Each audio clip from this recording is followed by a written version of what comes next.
뭔가 밝아지고 심지어 가격도 저렴해. 여드름 재발을 막아주는 pH를 조절해줘서 누렇게 떠요. 아스코르브산의 피부 최대 흡수율은 제가 요즘 한창 빠져있는 아이템 바로 비타민C 세럼이죠. 처음에는 단순히 여드름 자국, 색소 침착 때문에 쓰게 됐는데 알고 보니까 그 외에도 효과가 정말 많더라고요. 그리고 일단 요즘 피부 좋아졌다는 얘기도 정말 많이 듣고 제가 보기에도 예전보다 많이 개선된 게 느껴져서 여러분한테 비타민C 세럼은 꼭 소개해드리고 싶었어요. 오늘은 비타민C 세럼이 피부에 미치는 영향을 먼저 알아보고 이 좋은 비타민C 세럼 잘 고르는 법, 효과적으로 잘 사용하는 법, 그리고 요즘 제가 쓰는 제품들까지 추천해 드릴 테니까요. 이 영상 끝까지 봐주세요. 일단 비타민C 세럼 하면 미백 효과죠. 멜라닌 생성을 억제해서 피부에 있는 색소 침착을 개선시켜줍니다. 그리고 여기서 말하는 미백 효과라고 하면 단순히 하얘진다기보다는 피부 자체가 뭔가 밝아지고 좀 맑아지는 느낌이 들어요. 그리고 비타민C 세럼을 효과적으로 잘 사용하면 콜라겐을 생성해서 피부 노화를 막아줘요. 그리고 이거는 또 공부하다가 알게 된 건데 비타민C 세럼을 발랐을 때 염증을 줄여주는 효과도 있대요. 그리고 자외선으로부터 오는 피부 손상을 방지해주는 역할도 한다고 합니다. 제가 실제로 느낀 효과에 대해서 말해보면 저는 비타민C 세럼을 거의 8월쯤부터 사용했거든요. 여드름 때문에 있었던 색소 침착이 많이 개선됐고 피부가 투명하다는 말을 저는 실제로 느낀 적은 없었거든요. 그냥 어디 책에나 나오는 얘기라고 생각했었는데 몸 컨디션도 좋고 피부 컨디션도 좋은 그런 날 있잖아요. 거울을 보다가 아 이게 피부가 투명한 그런 느낌이구나 하고 저 스스로 느낀 적도 있었어요. 그리고 세안할 때 손에 만져지는 피부결의 느낌이 정말 매끈해졌다고 느낄 수 있었어요. 그리고 이거는 정확하진 않은데 제 느낌일 수도 있어요. 피부 pH가 약산성으로 유지가 되고 있으면 박테리아로부터 피부를 보호해주는 그런 역할을 하는데 여드름 피부인 사람들을 관찰해보면 pH가 7.5 이상으로 나타난대요. 알칼리성에 가까운 피부죠. 제가 보여드리는 비타민C 세럼들이 대부분 pH가 낮은 편에 속해요. 그래서 그것 때문인지 아닌지는 잘 모르겠는데 예전에 비해서 트러블이 많이 안 나요. 제 생각에는 피부 pH를 조절해줘서 약간 여드름 재발을 막아주는 그런 기능도 있지 않나 라는 생각도 해봤습니다. 비타민C 세럼 사용 방법이 간단한 것 같으면서도 좀 까다롭더라고요. 특히 처음에 발랐을 때는 좀 따가운 느낌이 들 수도 있어요. 이 따가운 거는 비타민C 함유 농도가 높고 pH가 낮을수록 자극이 좀 올라가거든요. 그래서 처음에 사용하실 때는 비타민C 낮은 농도, 높은 pH 제품부터 사용해서 피부에 적응시키는 시간을 주는 것도 좋은 것 같아요. 그리고 이런 비타민C 세럼이 상처나 염증이 심한 여드름에 닿으면 진짜 아파요. 이게 염증 개선에도 효과가 있다고는 하지만 제 생각에 그건 경미한 증상일 때나 혹은 예방 차원에서 좋은 것 같아요. 특히 빨간 염증성 여드름이 많이 올라오는 그런 시기에는 일단 여드름 치료에 집중하고 그 여드름들이 약간이라도 개선된 후에 사용하는 게 제 경험상 훨씬 좋았어요. 그리고 이런 비타민C 세럼들은 대부분 에센스 단계에 사용하시면 돼요. 크림 바로 전 단계 그때 발라주시면 되고 피부에 소량만 얇게 한번 바른 다음에 흡수를 시켜줘요. 그리고 한 번 더 소량을 얇게 발라준 후에 한 1분 정도 흡수되게 놔둬요.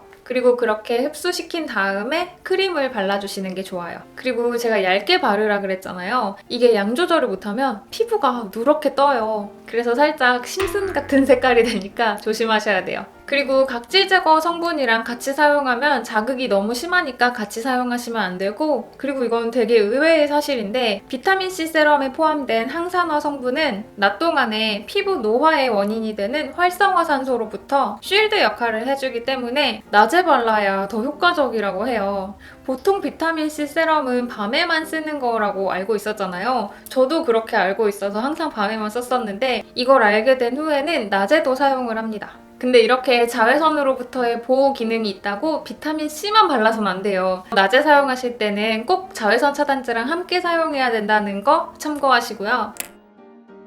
이런 비타민C 화장품들이 대부분 아스코빅 애시드, 아스코르브산이라는 성분을 사용하거든요. 그 성분은 굉장히 피부에 좋은 성분이지만 안정성을 잡기가 굉장히 어려운 성분이에요. 그래서 이런 햇빛과 온도에 정말 취약한 성분이에요. 그래서 가능하시다면 냉장 보관하시는 걸 추천해드리고, 이렇게 요즘 제가 사용하는 제품들 보시면 갈색 병에 담겨져 있거든요. 혹시 내가 갖고 있는 제품은 투명한 병에 담겨 있다 하시면 이런 갈색 공병을 쉽게 구할 수 있거든요. 갈색 병에 소분해서 보관하시는 걸 추천해드리고, 근데 이게 좀 번거롭다 하시면 그냥 호일에 싸서 냉장 보관하세요.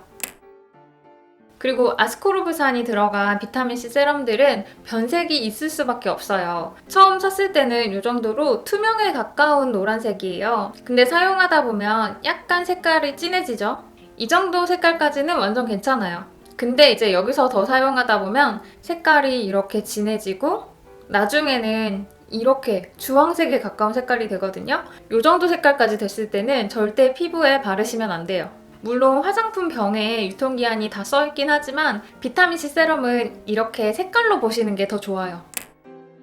비타민C 세럼을 사려고 제품 설명을 읽다 보면 어떤 거는 순수 비타민이라고 써있는 것도 있고 어떤 거는 비타민C 유도체 이렇게 써있는 것도 있거든요. 여기서 말하는 순수 비타민은 아스코르브산, 아스코빅 애시드를 말해요. 근데 아스코르브산은 아까도 말씀드렸다시피 산화되는 게 가장 큰 단점이죠. 그래서 그런 단점 때문에 화장품 업계에서 개발하게 된 게 비타민C 유도체라는 거거든요. 근데 이게 아스코르브산이랑 비슷한 효능을 내는 걸로 알려져 있지만 아스코르브산에 비해 효능을 입증할 수 있는 자료가 아직 부족한 게 사실이에요. 그래서 저는 되도록이면 순수 비타민, 아스코르브산이 들어간 제품을 사용하려고 하고 있고, 이 아스코르브산의 피부 최대 흡수율은 20%일 때 발생한대요. 이 20%보다 높으면 효과는 비슷하면서 자극만 강하고, 이 이하는 피부 흡수율이 떨어지기 때문에 효과가 좀 별로인 거죠. 그리고 되도록이면 비타민C 세럼을 고르실 때 토코페롤과 페룰산이 함유된 거를 고르시는 게 좋아요. 아스코르브산이 안정성 잡기가 굉장히 어려운 성분이라고 했잖아요.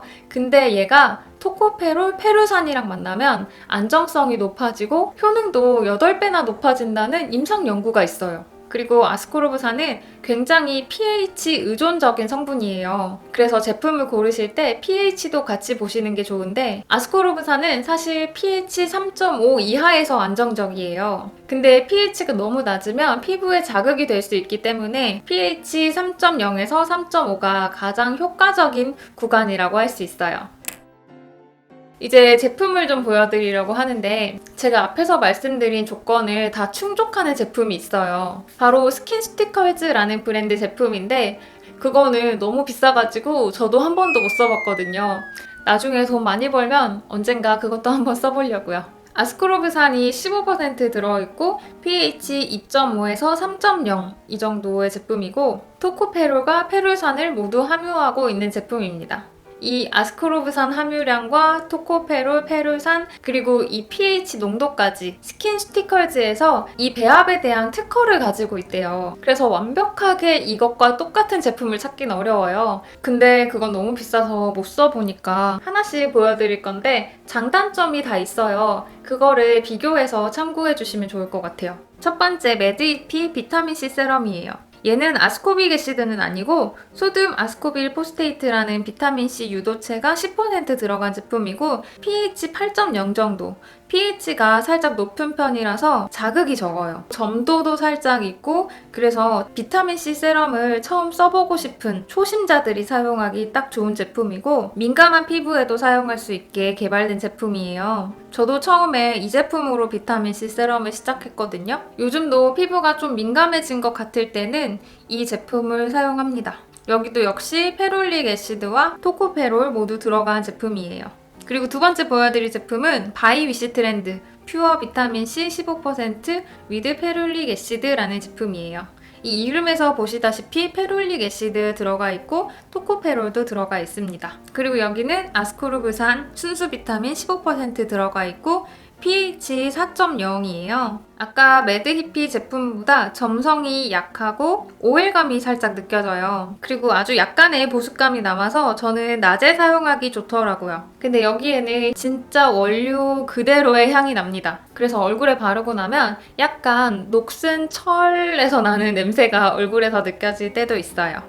그리고 세 번째로 보여드릴 제품은 퓨라도르 20% 비타민C 세럼이에요. 여기도 순수 비타민 아스코르브산이 20% 들어가 있고 pH 3.0 그리고 토코페롤과 페룰산을 모두 함유하고 있는 제가 아까 말씀드린 요건에 아주 딱 맞는 제품이에요. 제 영상으로도 저는 이게 가장 마음에 들거든요. 많이 물 같아서 흐를 때도 있긴 하지만 끈적이는 것도 없고 수분감이 많이 느껴져서 좋더라고요. 이게 pH가 낮은데도 자극이 저한테는 거의 안 느껴지더라고요. 물론 피부에 따라 다르겠지만 보통 비타민 세럼에 비해서 완전 대용량이죠. 양이 이렇게 많은데 심지어 가격도 저렴해요. 근데 여기 성분표에 보면 레티놀이 있어요. 이게 성분표 상에 뒤쪽에 위치하고 있어서 그렇게 영향을 줄 만한 양은 아닌 것 같긴 하지만 혹시나 몰라서 저는 이 제품은 밤에만 사용합니다.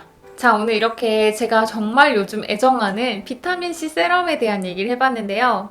오늘 보여드린 이 제품들 아니더라도 여러분이 쓰고 있는 좋은 제품 있으시면 저한테도 추천해 주시기 부탁드리고요. 궁금한 점도 댓글로 남겨주세요. 오늘 영상 재밌게 보셨다면 좋아요, 구독하기, 알림 설정까지 부탁드리고 우리는 루시파크에서 다음 영상으로 또 만날게요. 안녕!